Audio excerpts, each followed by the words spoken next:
Hello, and welcome to Women with Books. I'm your host, author Lindsay Emory. You guys, I feel out of breath almost. I've been doing so much to get ready for, next week. I have a big week coming up. I have a book release. The Royal Runaway will be delivered to book lovers everywhere around the world on October 9th, 2018. I'm in the middle of pre-release. You've got to set up all this publicity and the marketing and newsletters and a lot of it, honestly, though, is just busy work. It's just something that makes me feel like I'm doing something when there's not too much I can do about book sales, honestly. I can tell you about it.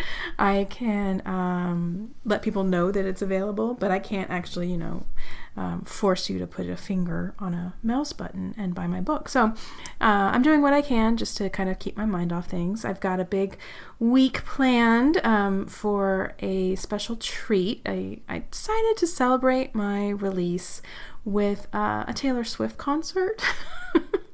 I'm taking my kids to, and let's be honest, it's really for me, because I just adore Taylor Swift music, and one of her songs was hugely influential to me while I was writing The Royal Runaway.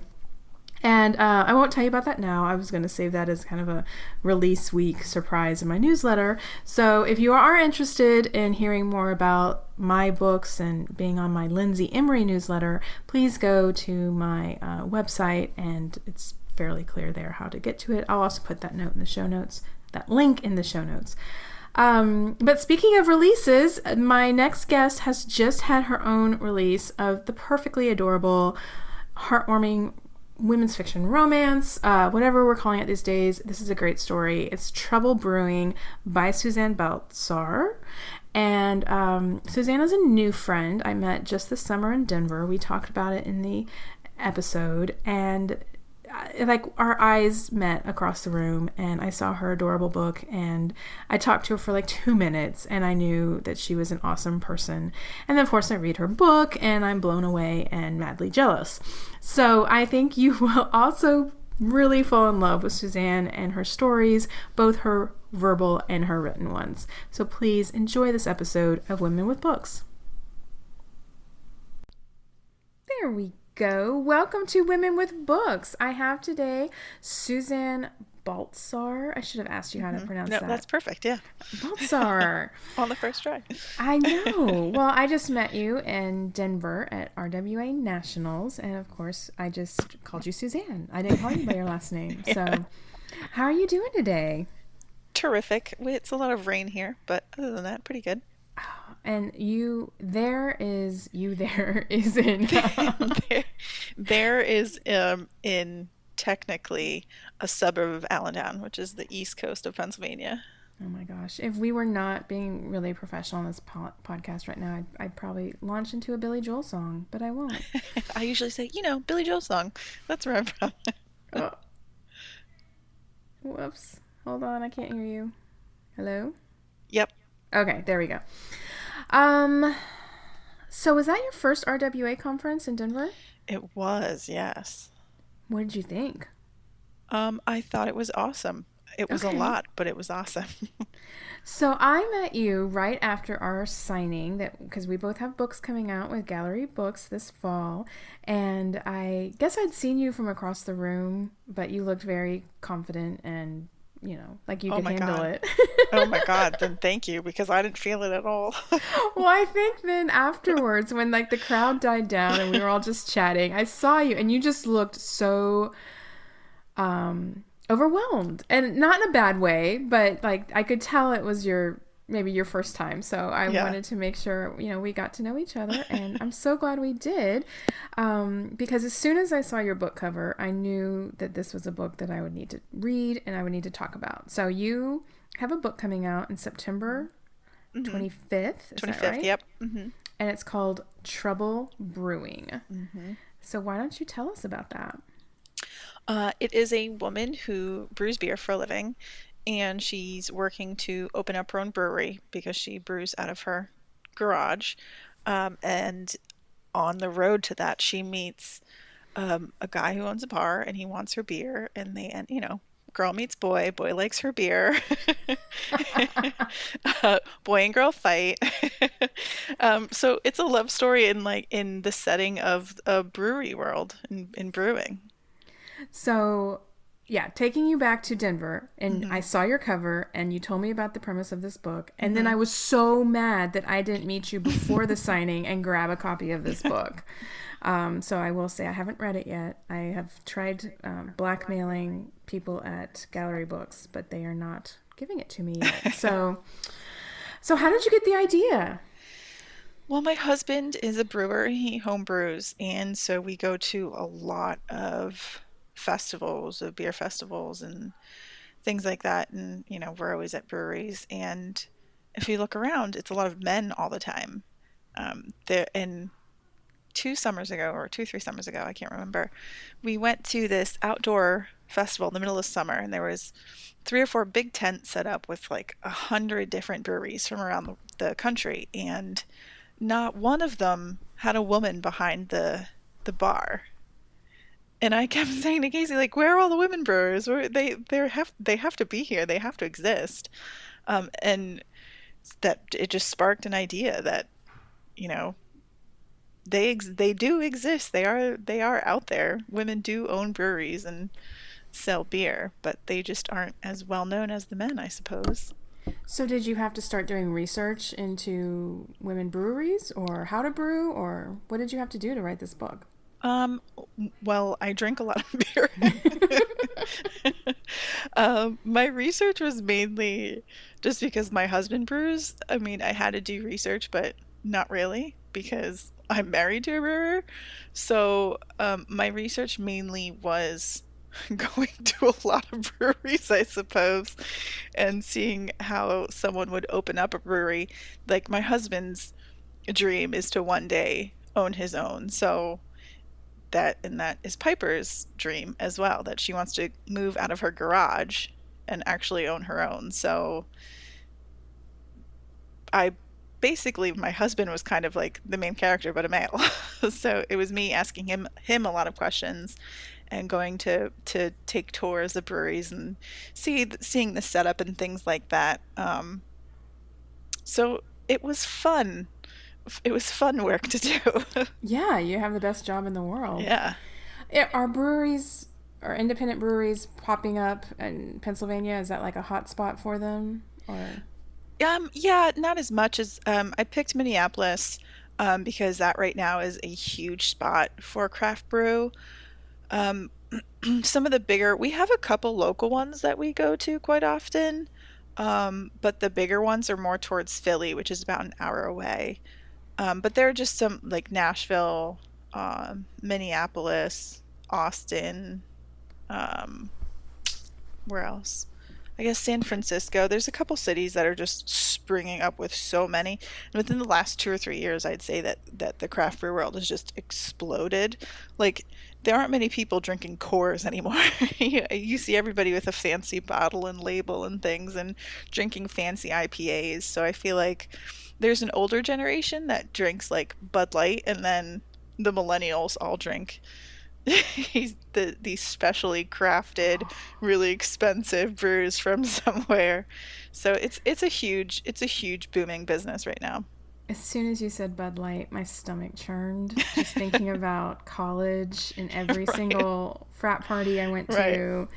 And that's kind of interesting. I'll need to find some college kids and ask, are you guys still drinking Bud Light, or have you moved up in the world? You have to think they come with their 24 case for beer pong or something that's cheap.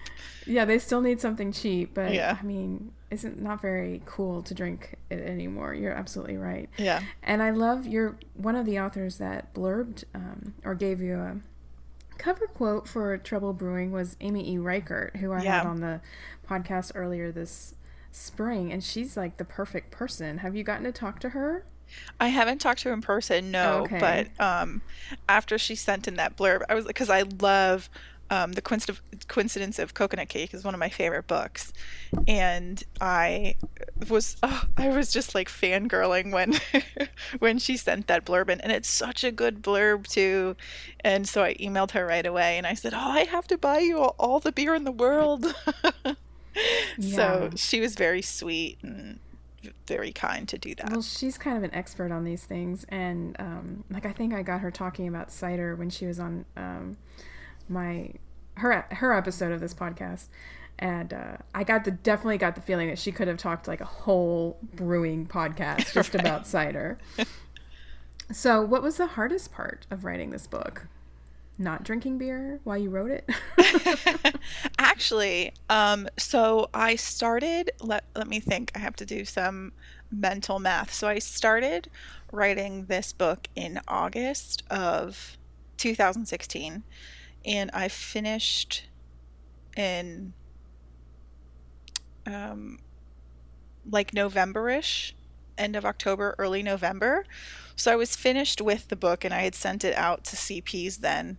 And then I found out I was pregnant in November with baby number one. And so I um, Had to sent stop it off to, research? yeah, I sent it off to my agent in December, and then it sold relatively quickly that spring. And so I remember being on the phone with Marla, both of our editors, and I said, I'm like 6 months pregnant right now, and like it's really kind of hard for me to concentrate. And she was so sweet about edits, and like, just okay, let me know if you need anything, if you need to push the dates back. It was really nice because it was my first time being pregnant, and my brain was all over the place. So the hardest part for me was like being pregnant and trying to finish edits.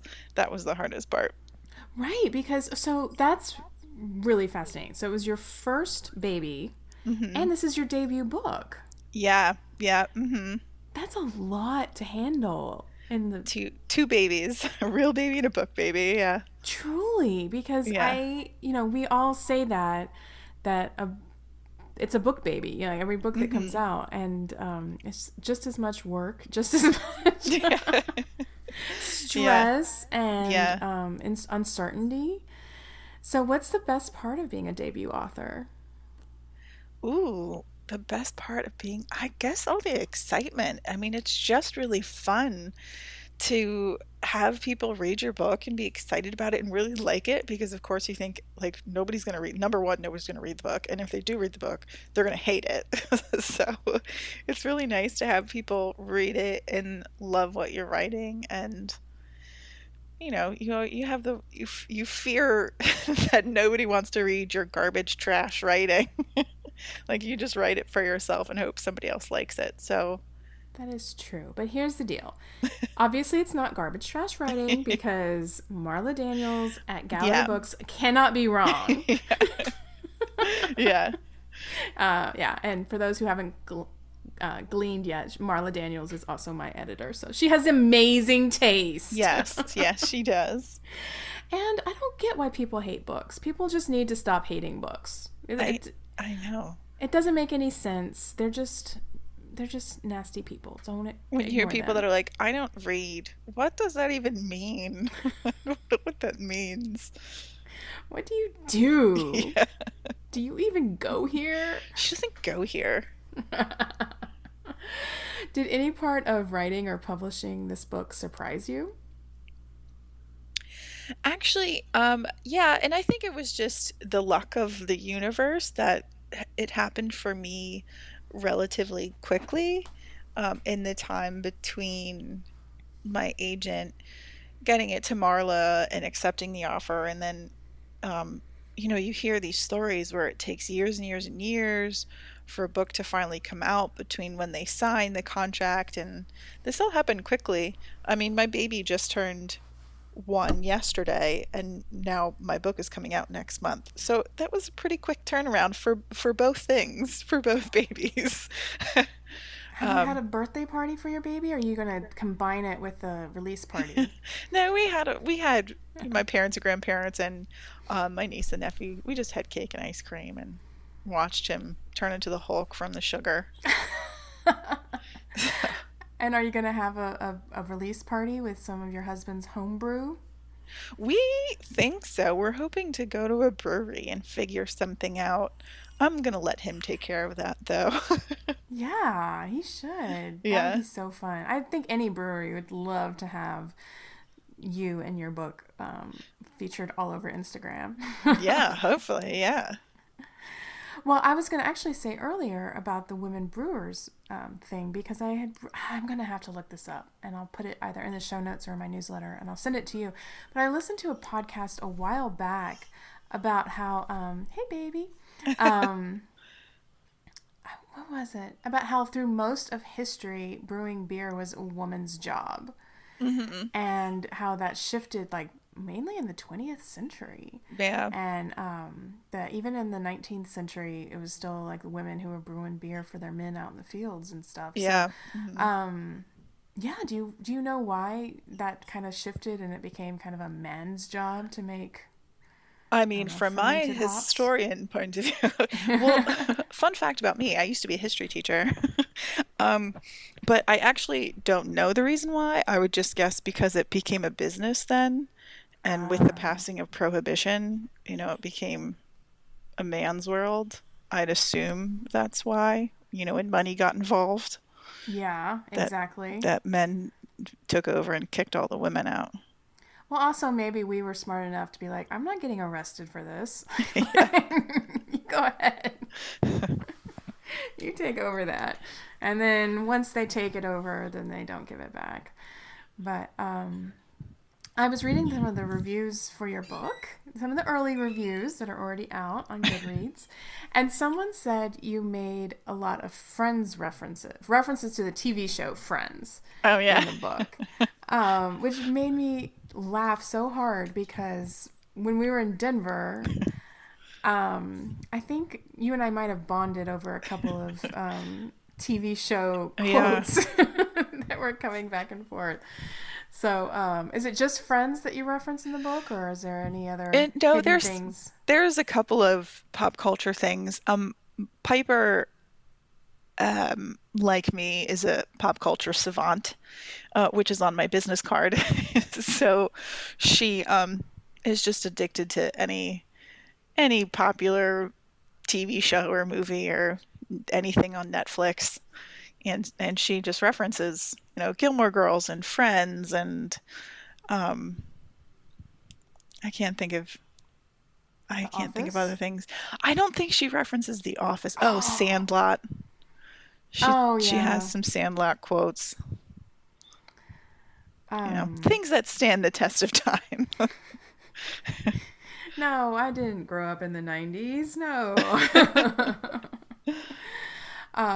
Do you get a lot of inspiration from TV or movies? Um, I don't. Well, my day job is that I manage a little art house theater. So I do watch a lot of movies for a living. But I don't know if that bleeds into my writing or not. I don't think so. Question mark? Maybe? I don't know. What kind of movies are shown in an art house theater? So art house is basically just means independent. Okay. So none of the big ones, we don't show any superhero movies or anything like that. It's foreign films. It's the little indie movies that don't get so much support, Okay. that are made by tiny little studios. You know what? That's so awesome that you're doing that. And let me tell you why. Why it's awesome that this is your day job. Because as soon as I had kids, I don't know anything that is small and independent anymore. And Hmm. that's probably on me. But it's just, first of all, your first 6 years is just like sucked up with baby stuff. And then once they get old enough to actually behave themselves in a movie theater with you, you're still not going to spend money on like a foreign film Right, right. with them. So, that's why I feel so out of touch. I used to know all this stuff, and now I'm like, oh, I'm gonna have to say, Suzanne, what is Yeah. an indie movie? What does that mean? What does that mean? So no explosions? I don't understand. Well, there could be some explosions. Oh, okay. Just, really, really low budget ones. Small, unique explosions in a different language. Yeah. But so this is good for you because you'll be able to stay cultured and educated in this area, even if children are sucking all of your rest of your brain power. Yeah. Hopefully. That's the goal. So what kind of books do you read when you're not watching cool flicks or writing your own books? I read obviously a lot of romance and women's fiction.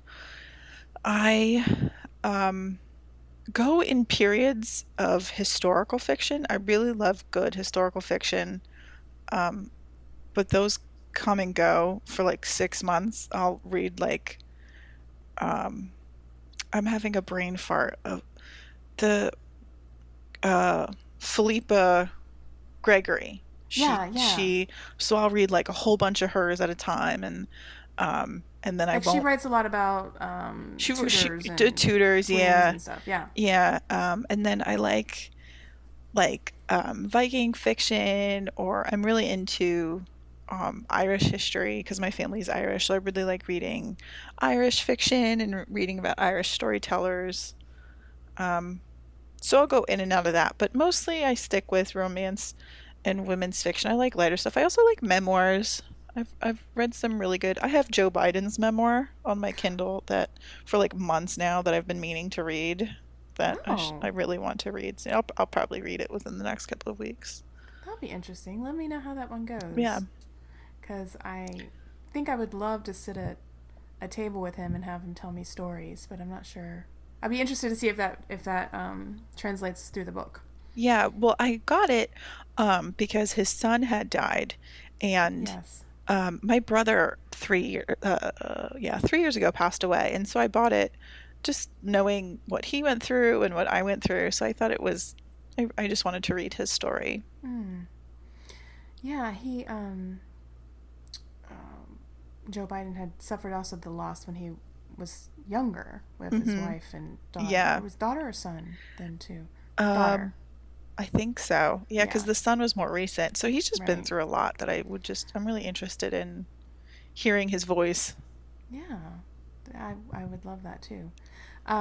So when you started writing, did you start off thinking you were going to write this women's fiction genre, or did you think you were going to write some other kind of book? Well, the very first book I wrote, technically, if you want to go back to my 6th grade when I was writing NSYNC fan fiction. Ah! Speaking of the 90s, hello. That's some spectacular storytelling. Who was your favorite NSYNC band member? JC Chazet, obviously. He's the only one that counts. Everybody talks about Justin, but JC was the talent of that group. Justin is insufferable. That's okay. he really is. I enjoy him. I enjoy his music, but he's so cocky. Yeah, it's problematic. Yeah. So that was my actual first book. Okay.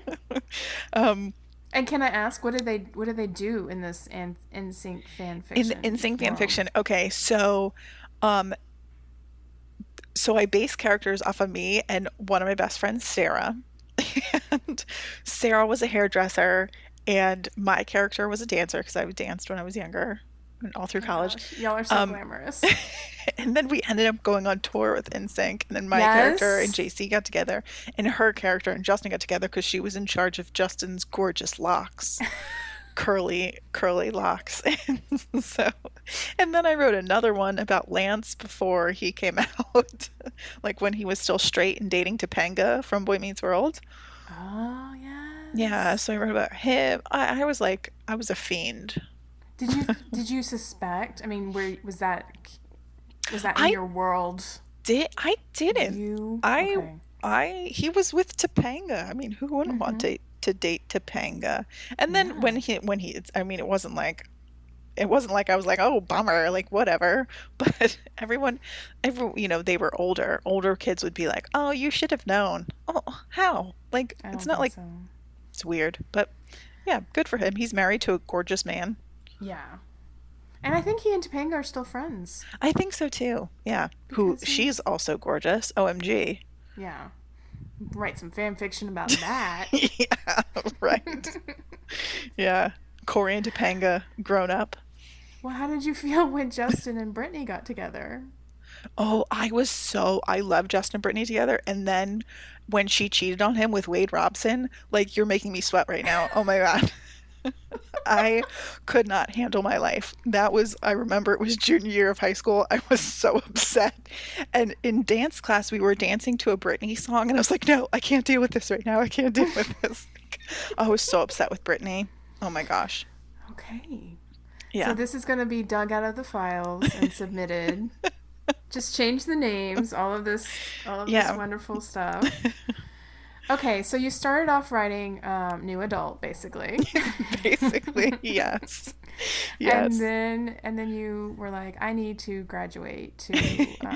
And then I wrote, like, I took creative writing and stuff in college, but I didn't actually write anything until very recently, actually, a couple years ago. I read a certain romance book that was very, very popular. And did you say certain romance book? Yeah, it was a certain romance book that was very popular, and I will not name it. And I read it, and I thought, why is this so popular? Like, I could do better than this. And so my friends were like, yeah, you should just write a book. Like, remember when you wrote NSYNC fan fiction? You could totally write a book.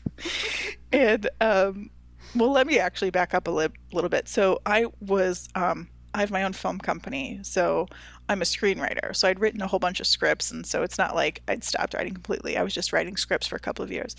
And so then fast forward, and my friend said, oh yeah, just write a book. So then I took it as a challenge, like I do everything, and jumped in head first. And I was like, yeah, I'm going to write a romance book. Yeah, okay.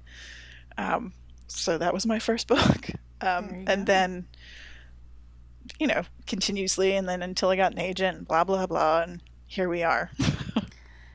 So I was going to ask you this about being in film and doing screenplays. I mean, what do you find the biggest difference between novels and screenplays, aside from, length? Oh, yeah. Well, when you read my book, you'll notice it's very dialogue heavy, which that's just what I'm used to. I'm used to writing scripts. And the biggest difference for me, I don't think plot-wise there's a big difference. I actually use a screenwriting book called Save the Cat. I love Save the Cat! Yeah, that's my Bible. I used too. And Mary Chris Escobar, who you also met in Denver, she and I are big Save the Cat aficionados. Yeah. And she loves breweries, so I know. Next time y'all get together, you can talk about We're going to be BFFs. That. Yeah. Totally.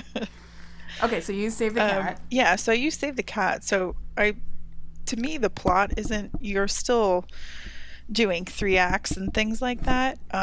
It's just when you write a script, you're writing this pure skeleton of it. You're not adding any real emotion or anything. All of the emotion has to come from the dialogue. You're not writing much action because the actors would be doing it, and you're leaving the director to decide the feeling of the scene.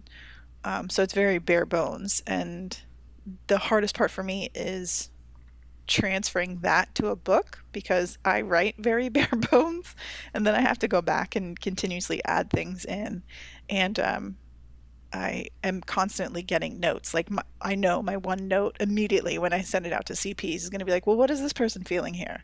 Why did they do that? Well, couldn't you tell from that one line of dialogue? Couldn't you?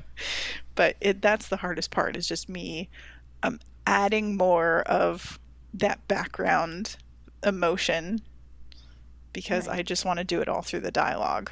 Yeah. I mean, he's obviously quoting Chandler from Friends, so he's obviously being snarky here. Yeah. I mean, can't you tell that? Yeah. I get that, because sometimes I think just the dialogue is what's moving a scene. So, get that all out, make it awesome, and then go in and be like, okay, she feels sad. Right. She's making a frowny face. She puts her hands in her pockets. Yeah. So are you going to, do you still do screenplays and films? Or are you going to do the adaptation of Trouble Brewing? And Oh my God, I'd love to. I haven't written a screenplay in a while. They're all, all 20 of them are sitting in a file on my laptop, just waiting for for Brad Pitt to buy them off of me. it'll happen. Yeah. You're just prepared. You have it all ready to go. Totally. And by the way, I have a new, well, this might not be new. You might have already thought of this. What we need to call your book. Are you ready? Mm-hmm. A Brewmance. Ooh, that is new. That's good. I was about to let that slip earlier. I was like, oh, thank you, subconscious. That was really good. That's good. All right, you can use that. Tag me. Okay. Oh, shoot. I had another really good question, but then I got caught up in my own... In Brewmance, in the genius of Brewmance. In the genius. I'm so impressed with myself right now. When people ask you for recommendations, for book recommendations, is there a book or an author that you always recommend? I mean, it depends on what they want to read. I don't read much science fiction, so I wouldn't be able to... Oh, yeah. It depends on what they want to read. The book of the summer is The Kiss Quotient which I haven't read yet. Have you? Oh my God. Oh yes. Helen's my buddy. Yeah. So there's a group of us that go on a retreat every year, and she's in that group, and she's amazing, and she's sweet, and she deserves everything she has. So everybody needs to go out and read that book. Yes, it's definitely on my TBR list. I have to say though, I came home from Denver, and it's embarrassing how many books that first I did read like 3 in one day when I came back, because I'm like, I have to, these all look so good. And now like the pile is just, I know, it's huge. It's judging me. Yeah. Mm-hmm. Same. So yes, Helen, you're on my list. What else have you been recommending this summer? Well, I just read, it shames me that I should have read it a while ago, but Alexis, Daria's book that won the Rita. I read it on the plane home from Denver. It was so good. I want to read the second one, so that is great. I wish I would have read it months ago. It's so good. Well, what's amazing about that book, and her, so she was one of my first guests on this podcast, and that I think was it a NaNoWriMo book? I'm not sure. You have to go back. Everyone go back to the episode and listen to it. But she basically set a goal for herself. She's like, I'm going to get this book out there. So she got it out there. She entered it into the Golden Hearts. She used it to get an agent. And then it became her debut. And then it became a bestseller and best book of the year. And then it became a Rita. I mean, it was like, dang, girl. Like, she could... if she sets her mind to something, I'm really clearly, scared. Yeah. She's like Superwoman. Yeah. I know, but I just love seeing the progression of that. And just like, and it all came from her just saying, this is it. I'm going to do this. And it's really inspirational. Everyone, go back and listen to that episode. Yeah. Yeah. And what do you have coming up next? Do you have another book coming out? I am working on... I mean, your first one hasn't even come out yet, but I'm still like, I think there's another one. Yeah, there is. Yeah, that's coming out. I want to say summer of 2019. Okay. Is it a Brewmance? It is not. Oh, okay. It's about football. Okay. Yeah. I'll come up with a good title for it. Yeah, I just actually saw the the very first mock-up of the cover. It looks so cute. So I want to see it. That's the other thing about publishing. Like, it moves so slow yet so quickly. My first book isn't even out yet, and then today I was shown like a mock-up of the cover of book 2. It's weird. It is weird because they're going to get it out and get everyone, because they're going to read this one and be like, oh my gosh, I need the next one. And then they're going to need a picture to click on. Yeah. That's exciting. Okay, well, I'll ask you for more information about that later, because we are focusing on Trouble Brewing. But again, I feel like I'm going to love Trouble Brewing, so I need the next one. Is there a book or genre that people would be surprised that you like? I guess people are surprised. Well, I guess maybe not my buddies that know that I'm into history and was a history teacher about historical fiction, but like, I come off as very flighty and very like TMI and I'm very loud and boisterous, and people don't actually know that I'm kind of like in when I'm by myself in a corner, I'm actually very intellectual and I really like to learn. And I'd like to um, like learn about things. I was a really good student. If I could be paid to be a student, that's what I would choose to do. Like just go to Mm. college classes all day, and sit and listen to professors talk. I There are really probably people who would pay you to do that. like I just really enjoy, well, I don't enjoy learning about like math, but I enjoy learning about history and English and biology. So I think people might be, when they hear me talk and then I say like I really enjoy history books, they're like, "What?" That if they look at my bookshelf and see that I actually have like history books on there and what your history teacher never taught you and history of the world part 1 and stuff like that.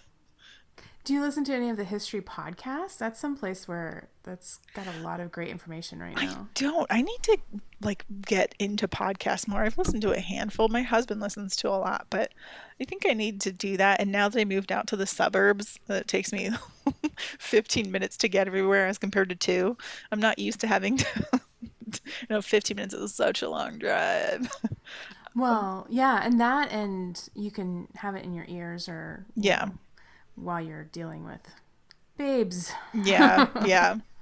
But there are a lot of good ones that, like, I think the one I said that about women brewers, I'm pretty sure that came from a podcast called What You Missed in History Class. Mm-hmm. What You Missed in History Class, sorry. I'm pretty sure that came from that podcast. And they just do, like, random bits of information Yeah. about history. Yeah. And, yeah, it's really interesting. Well, are you ready for the lightning round, Suzanne? Oh my gosh, I love games. Yes. Okay. So first I have like the traditional lightning round questions, but before that I want to ask you some beer questions. Okay. Do you think you could be up for that? Yes. Basically, I like beer, but I don't consider myself an expert at all. So, I want to know, like, I'm going to give you like a food and I want you to suggest a beer that goes with it. Can we do that? Sure. Okay. Oh my God, my husband's going to listen to this and he'd be like, "Oh my God, you were so wrong." You were Well, terrible. he can come on. He can come on and tell me what he thinks then. Yeah. All right. Birthday cake. Ooh, birthday cake. I would go with like a light and refreshing, maybe a cider, like one of Amy's ciders, or um, yeah, probably just something really crisp and fresh, like a fruitier IPA, like a raspberry or blueberry something. Okay. What about sushi? Mm. There's some really good Japanese beers. I don't know where they fall in the line of what they are, but they're delicious. And I assume that they're um, based off of fruit, so I don't know what to call them, but they are really good. And I can't think of any names right now because, of course, I can't because you're putting me on the spot. But if you go to sushi places, they have them. They'll usually have a list of 2 or 3 of What you a should say couple is you beers. just can't translate the label. Oh, yeah. I can't read it. Sorry. Okay. What about roast beef? Roast beef. Hmm. What pairs well with roast beef? Mm-hmm. I would drink, I mean, I would probably say a stout, although I don't drink stouts. I don't like stouts. So I would drink a red ale with a roast beef, but someone else might choose a really darker beer, like a stout. Okay. And let me think of something else. Chips and guacamole.